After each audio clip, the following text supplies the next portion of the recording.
Bienvenue dans Faut qu'on en parle. Faut qu'on en parle, c'est votre talk show interactif sur tous les sujets qui vous concernent.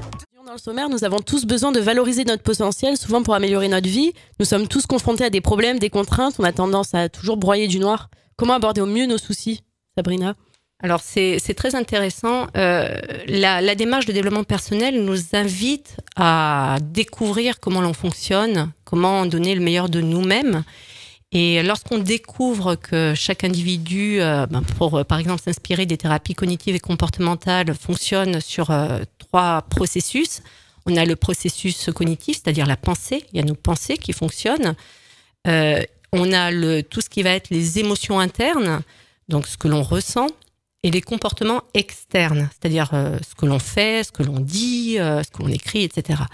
Et ces 3 process, en fait, sont interdépendants. La manière dont on va penser les choses va interagir sur nos émotions, sur nos comportements, et vice-versa.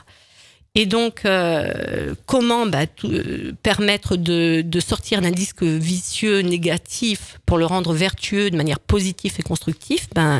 On a 3 portes d'entrée, finalement. On peut interagir sur nos pensées, parce on n'est pas nos pensées, on n'est pas obligé de croire à tout ce que l'on pense. Il ne faut pas oublier que notre cerveau n'est qu'un organe producteur de pensées. Il ne faut surtout pas croire. Oui, non, tout à fait. Non, mais bien sûr.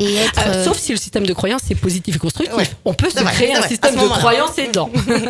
Mais là, pour le coup, on peut agir sur nos pensées, on peut agir sur nos émotions, sur nos actions. Donc, par exemple, moi, en coaching, j'invite les personnes, surtout actuellement, je reçois en cabinet ou même en entreprise, je vois les personnes sont vraiment envahies d'anxiété de par ce que l'on vit actuellement, et c'est légitime. Et puis il y a aussi, lorsqu'on fait une petite analyse, un état des lieux de la situation, on voit qu'ils mangent beaucoup de pensées négatives, etc.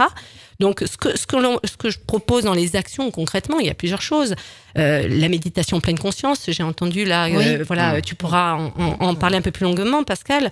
Ça, évidemment, c'est des actions concrètes, des rituels positifs à installer pendant un temps. Alors ça, c'est intéressant. Et puis, parce que, transformer un petit peu notre processus pour se lancer dès le matin, lorsque vous parliez des pensées positives à s'actionner. Et ce qui est intéressant, c'est de les renouveler, parce que le cerveau a besoin de nouveautés. Et là, comme on est tous statiques avec le télétravail, etc., c'est intéressant. Il y a le fait de se créer des phrases mantras positives et motivantes. On peut, j'adore aussi leur dire, posez-vous la question. Ça, c'est intéressant, surtout actuellement. Posez-vous la question, là, ce qui va pas, pour vous permettre de relativiser. Est-ce que dans 1 heure, dans un jour, dans une semaine, dans une année, dans une décennie, au bout d'une vie, ce sera toujours présent et aussi important? Posez-vous cette question.